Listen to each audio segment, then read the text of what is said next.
Welcome to the Sales Lead Dog Podcast, hosted by CRM technology and sales process expert Christopher Smith, talking with sales leaders that have separated themselves from the rest of the pack. Listen to find out how the best of the best achieve success with their team and CRM technology. And remember, unless you are the lead dog, the view never changes.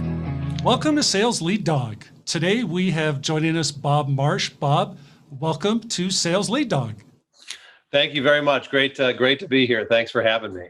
Excited to talk to you, Bob. Bob, tell me about your current role and your company. Sure. So my current role is I'm Chief Revenue Officer for Bluewater Technologies Incorporated. So Bluewater has been around for about 30 years, a little over 30 years. So family-owned business based here in metropolitan Detroit. Wonderful culture. Great people. It's, one of the things that really drew me into the company. I tell people the story, like I was interviewing and talking, and then I went to dinner one night with the owners as we were going through, and I left, and I called my wife. I'm like, I have to go work here. These are just amazing, wonderful people that you don't come across all the time. So, yeah. So we're largely in the audio visual business. We have four different key divisions of the company. So one is audio visual integration, where you permanently are installing audio visual equipment into a corporate office, think conference rooms. These days, a lot of video collaboration that we're setting up for companies, for remote workers, et cetera. We do large scale arenas. So Little Caesars Arena in Detroit. We did a big LED wall makeover down at Indianapolis Motor Speedway. We worked at the Forum. We worked at several others. So, could be, and also higher education. So universities, we just did a massive upgrade at Michigan State University to allow their classrooms to do remote teaching, that sort of thing. Another big division is live events. So that's, of course, changing during COVID, but, normal times, like big, large scale events could be Walmart's annual supplier convention with 5,000 plus people down to a small little sales kickoff that has 20 to 50 people. So we're doing all the technology, the labor, everything to kind of run that show with extremely high production value. So these days during COVID, we've actually been doing an enormous amount of virtual events. So we work with, great clients like Bridgestone and, a number of the virtual events, Ford Motor Company, Anheuser-Busch, like the list goes on, like doing big, large scale virtual events online, high production value, using our own platform, our own software platform to do that. We've also got a retail division, fixtures, displays. We've invented a new cart cleaning system, like for shopping carts, luggage carts, using UV technology. And then we also have another studio division, which is high-end fabrication, think like museum grade, corporate welcome centers, that sort of thing. So a very well-balanced company. It's almost like four different companies. Right. I run sales, and each of them has their own sales team. And so I'm a head of revenue and sales over all those independent divisions. So, it's great because we have nice balance depending on ups and downs of the market. We can support people in any way possible. Yeah, that's awesome. And it is, I think what you guys are doing is really fascinating. There's a lot of really cool aspects to what you guys do. Yeah, thank you. We get part of some very exciting projects, big high profile things like, right. We did for the Indianapolis Motor Speedway to, we do all the auto shows for all General Motors brands, like, just this big exciting stuff that people see. Yeah. We did a big Call of Duty esports project last year. We did the Sundance Film Festival. Like, we do get involved in cool stuff. And then, really the world of audiovisual integration now is getting a lot of attention because of the remote workforce and, the importance of quality cameras and sound systems to do this all effectively and collaborate, whether we're in the same room or we're across the country. Yeah, that's awesome.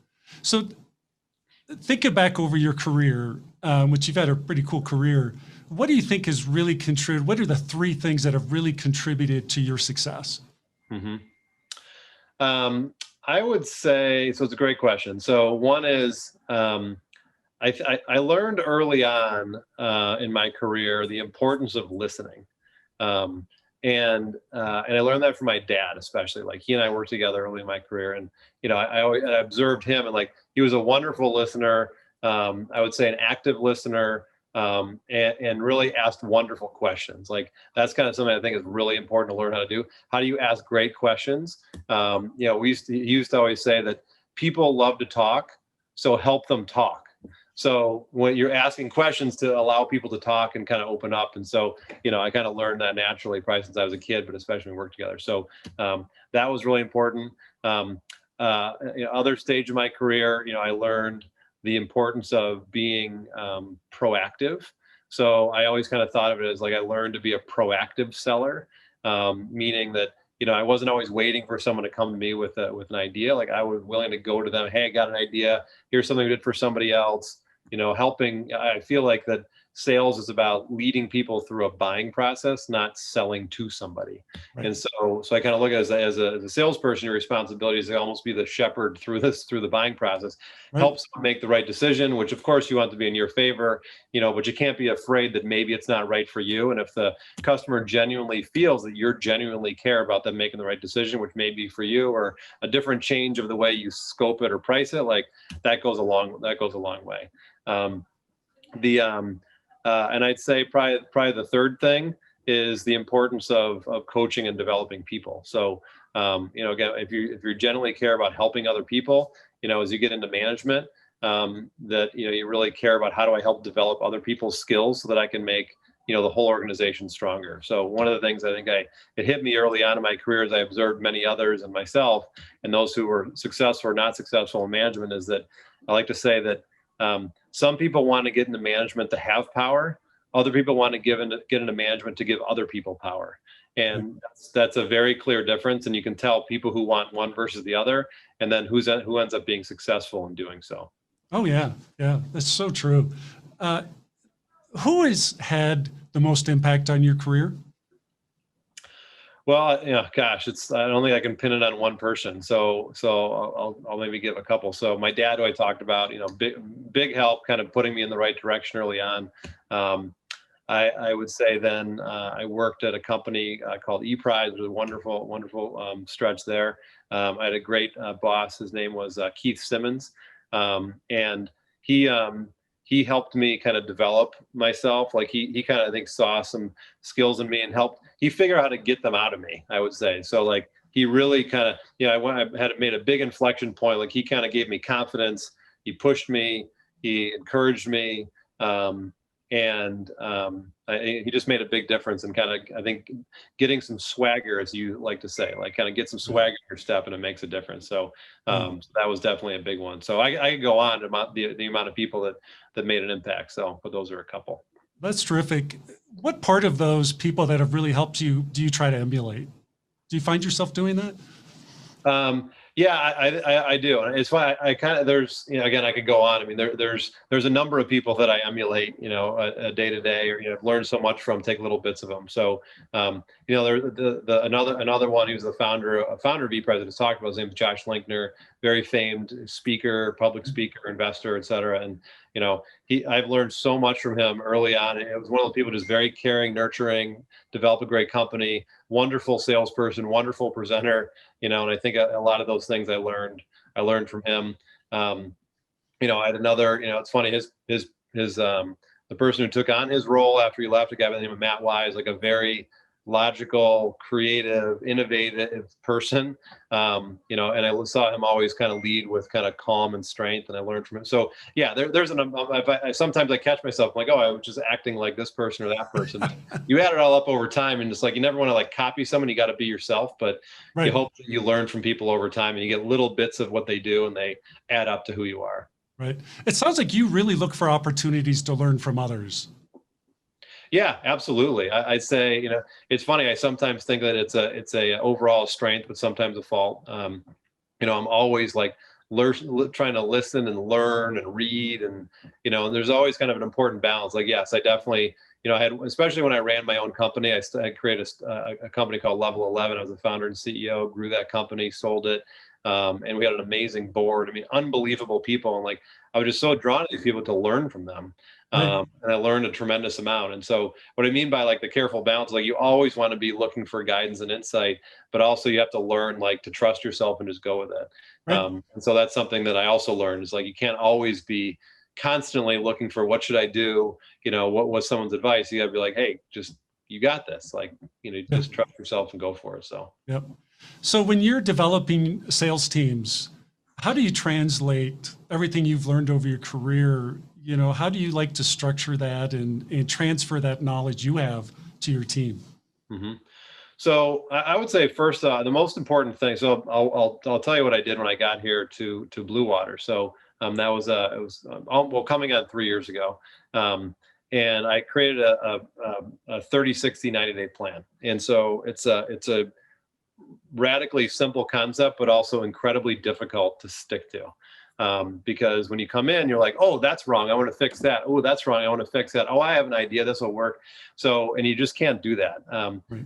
Two reasons. One is like, don't give yourself so much credit. Like, you gotta learn things before you really know what you're going to do. Second is that, you need to make people know that you understand, so what I did is that the first 30 days was purely like listening. It was like my function is I'm going to talk to as many people as possible inside the company, outside the company, customers, vendors, and of course team members, and just listen. Like, just the only purpose is listen, tell me about this, tell me about that, how does this work, how does that work, where do the leads come from, what's the sales process, what happened, just really probing deeply. Right. And trust me, immediately you'll have like, oh, I got an idea. Oh, I got an idea. Just zip it up. Just listen. Then spend the next 30 days figuring out, okay, how am I going to take everything I learned? I'm going to start formulating a plan for what might I want to change or adjust.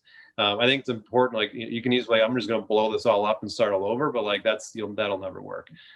Typically, I shouldn't say never, right. But start formulating a plan, start running it by people.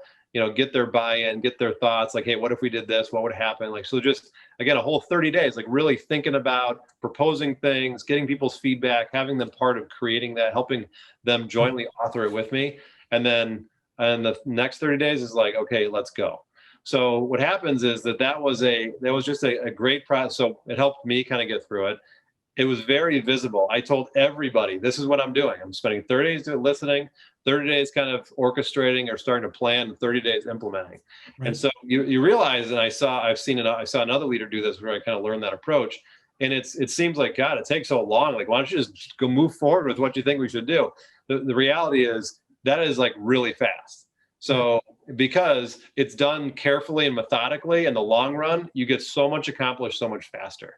Yep. And so by applying that here, I think it made a big difference. And so, some of the big things I think in today's modern world of sales and marketing, some of the things that we did were, one is we created a really strong demand generation team. Like, demand generation is like the new marketing, right? So it's all about how do you like tangibly go find business and bring leads to you.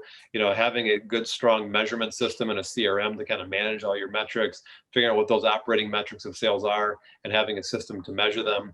And then last, like, get the sales team aligned in terms of the way they're organized, the support team around them, the incentive plans, like getting that all kind of organized in the right way. So that's what I did here. I think it's probably would be a common approach in other places, but again, every company is a little bit different. But that 30, 60, 90-day plan was a great way to start and fits anywhere.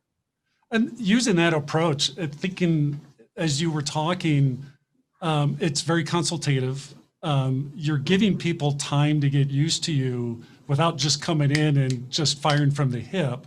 Yeah. And you're not whipsawing people. You're being very intentional on what's going to move the needle. Yeah. And I think that's part of it. It's really, I think it communicates that you're a listener. It communicates that you want to do this together. It communicates that, like, I'm trying to learn and understand first. Then I will kind of share my opinions and what we're going to do. So I think that's important. I think that, and I'll tell you, one of the other things I actually did is I did the opposite of that too. I think this is one I learned from Josh, like kind of you do then kind of try the opposite. So before I even started, I came up with, what do I think I'm going to do? Like, this is what I think, this is what's going to happen. Right. And it's really, the advantage there is, and I just kept it to myself. It was just like, here's what I think I'm going to do. I'm going to move this here, move that there. We're going to change this. We're going to change that. And it's like, it's actually very healthy because you have a clean sheet of paper, because you're so ignorant to everything. Like, what a wonderful time to take advantage of, because you're not clouded by anything. Right. So I just said, I'm just going to write down what I think that I'm going to do right now. And of course, I'm just going to put it to the side, but at least gets me starting to think about what I might want to do. But I can't prescribe that because I haven't diagnosed anything yet. Yep. So that was actually really helpful. I would say that when I looked back on that, we did most of the things I thought. And it's not to sound like arrogant or anything, but like you can feel like I know what we're gonna do. I have total certainty. I know we're gonna do. I know we're gonna set it up. But it's not gonna. You're always gonna doubt. People are gonna question you, and if you can't get everyone behind you, like it's never gonna work. So, what are for the people that are transitioning into a sales leadership role for the first time? What do you think are the common mistakes that are made? I think that so first of all, one of the things I mentioned earlier, right, is to think about why are you moving into this role? Are you moving into this role because you think you deserve it? Are you moving to this role because you think you can help other people? And like, or are you moving just like, I don't know, because I just want to progress in my career. So isn't being a manager the next step from being a salesperson? Like, by the way, it's not. Like, it doesn't need to be. So I think so. Again, if you're moving to that role, like really kind of ask yourself, like, why do I want this, or why am I moving into it? Am I interested in helping other people? Am I trying to just progress? Like, what's going on? So the main thing I would tell them is understand that the purpose of your role is to make other people better, and that's first of all. Second of all is to listen, like just like I said earlier, like make sure you really listen to understand how other people operate and how they function, because the way that you tick isn't necessarily the way that they tick. And you've got to understand each person's like motivations, what drives them. And again, what might seem a lot of times people who are very strong sellers and they move into the management ranks, like they don't realize how good they are or things they do that are natural to them that are unnatural to others.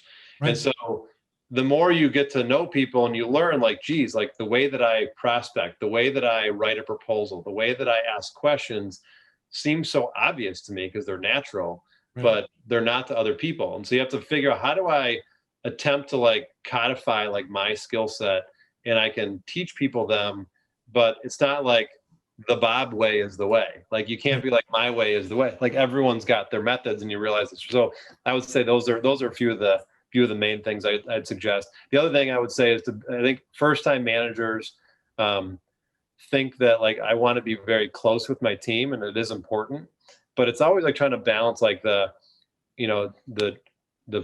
friend versus manager relationship. Like you've got to be close, but I've just seen so many failures of, you try to really just be friends, and it just doesn't work. And it doesn't mean like you can't have a wonderful relationship and spend time together and dine together and play golf together and hang out together. But like, there still has got to be there's just a difference. I think too many people first coming into it try to be everybody's friend. Right. And like, you lose sight of things, and it makes it difficult to make decisions. Yeah. That was a mistake I made early on in my career, where I just thought, hey, I'll be a great guy and everything's going to be awesome. Mm-hmm. And boom, right on my face. There is definitely obviously a very well-intentioned thing, but you have to have that line. Talk about your transition from salesperson to sales leader, and then after that, from being a CRO, it's very different from being a VP of sales. Mm-hmm. Can you talk about those differences? Yeah. So I think I kind of touched on that transition from salesperson to sales manager. And then when you kind of move to the, more the VP and then the CRO. So I would say, the big difference, of course, is like you're helping coach and develop individual contributors. Then you move up to like, now you're trying to help leaders be good managers.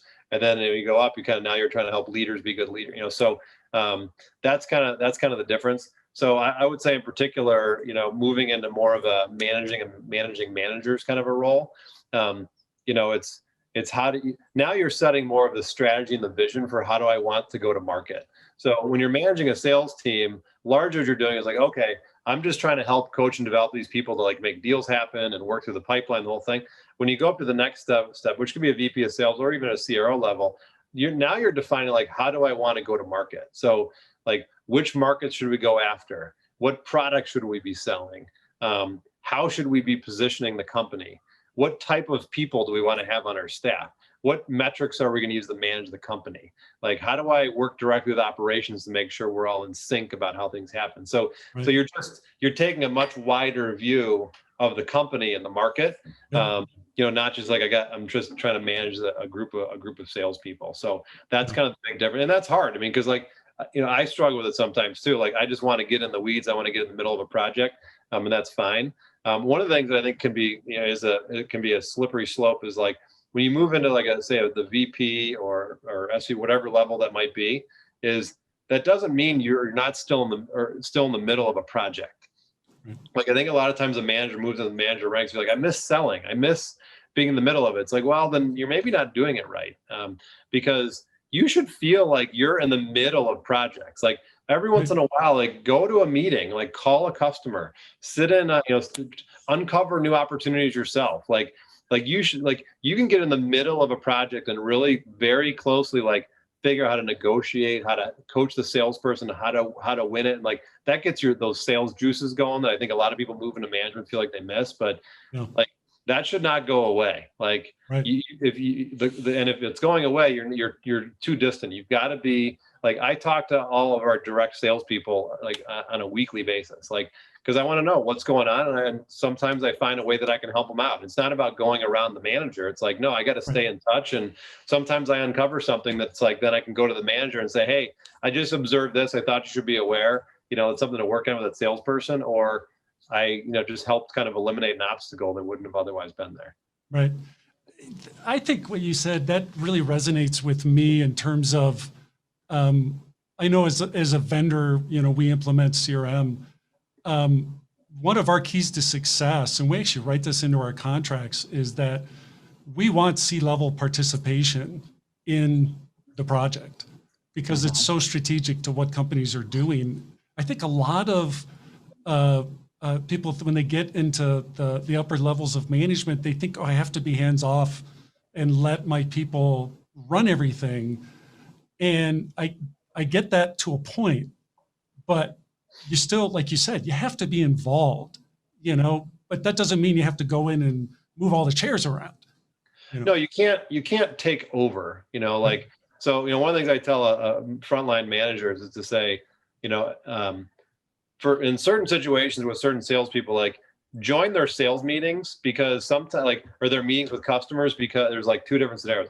Sometimes you're in there to say, I need to take over this meeting, like, because either the customer wants it, or it'll make them feel more valued, or I just don't think they're doing it right. So like, I'm taking over, and like, you hate when that happens, but like, you can't be afraid of like, sometimes that's going to happen. Other times it's, you go in and like, your only purpose there is to coach the salesperson. So I'll very often like sit in a meeting, and the customer knows I'm there, and I might chime in here and there, and but the notes that I'm taking are not about, okay, how do we win this project? That's a little bit of it, but it's like, okay, how did they open the meeting? What did they say? Like, how do they look on the camera? Like, where are they sitting in the room? Like, what questions are they asking? Like, it's more like I'm kind of above the room, kind of analyzing, like, hey, and after I'll be like, hey, can I give you some feedback? Like, so my purpose in the room, like, yeah, I have maybe a couple little things about the project or how we pitched it, but my purpose there is to coach the salesperson, and that's what I'm doing in the room, not like getting myself in the middle of the project. Right. That's true. We have to know, like, what am I here for? And you tell the person, hey, I'm going to be on the call because the client wants me here, and we're trying to negotiate or something, or we're trying to present, or nope, I'm just sitting in to give you some coaching. Yep. Do you find it hard to stifle yourself when you're in those meetings? I think I've learned how to do it, but like, I know what you mean. So yeah, I'd say early on for sure. I mean, so again, it comes back to like understanding like what your purpose is. Your purpose is there to help develop other people. So the thing is, like, you got to learn how to not take over, and know when you have to versus like, I got to let them do it. Like, no sales leader is going to let a person just fail and like lose something over it. But like, it's a gray line, you just got to figure out how to, not take over. And, sometimes it is good to take over and be like, I watch this, I'm going to do this. Okay. After, what'd you think? Did you see what I did there? sometimes that's okay, but. Yeah. How do you prep your team for that where they're comfortable, like, how do you do that? I'm sorry, for which part? How do you prep your team that, hey, I'm going to sit in on this meeting, so where they feel comfortable and they're still going to perform? I think the key is, like, the more you do it, obviously the more comfortable they get. I mean, of course, the first time I sit in a meeting with someone, they're going to be nervous. Why are you here? Like, what does this mean? Like, what's going to happen? But the more you do it, the more comfortable they get. Right. I mean, what I do is I just, we talk in advance, like, okay, we're preparing for this meeting. Like, what's the goal of the meeting? What are we going to accomplish? And I'll ask them, like, what role do you want me to play?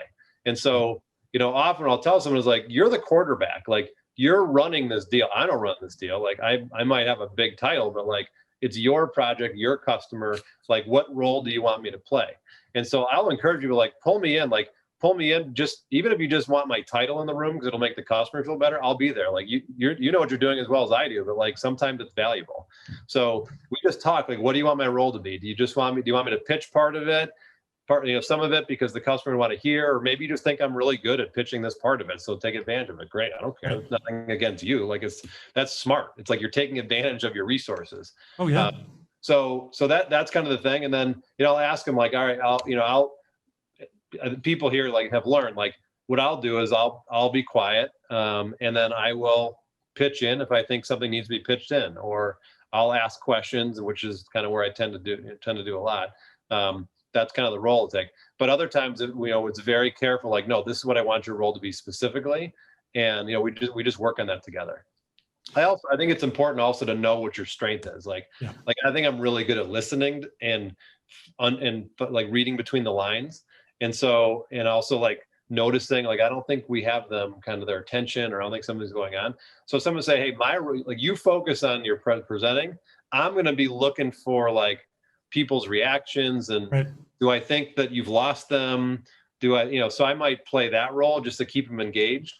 Right. So a lot of times people are like, yeah, that's what I want you to do here. That's awesome. So that I can do one thing or the other. Yeah. So let's switch and talk about CRM. When it comes to CRM, do you love it or do you hate it? I love it. I think because I think overall it's critical. I mean, I would never say I hate it. It can get a bit frustrating at times in terms of everyone using it correctly. But no, I think it's absolutely business critical, and you have to use it and have to figure out a way to make it work. Right. What do you think? What's been your biggest struggle with CRM over your career? Has there been a common theme around CRM? Yeah, I would say buy-in for on adoption. Like, so getting the salespeople to understand, like, the right way to use it, why they need it, doing it consistently, because it becomes difficult if you're trying to manage the business around numbers and some of the numbers aren't there. That gets complicated. So I I ran a business where we worked with some of the biggest companies in the world, and they were dealing with adoption issues. So not an uncommon thing, but that's the main one.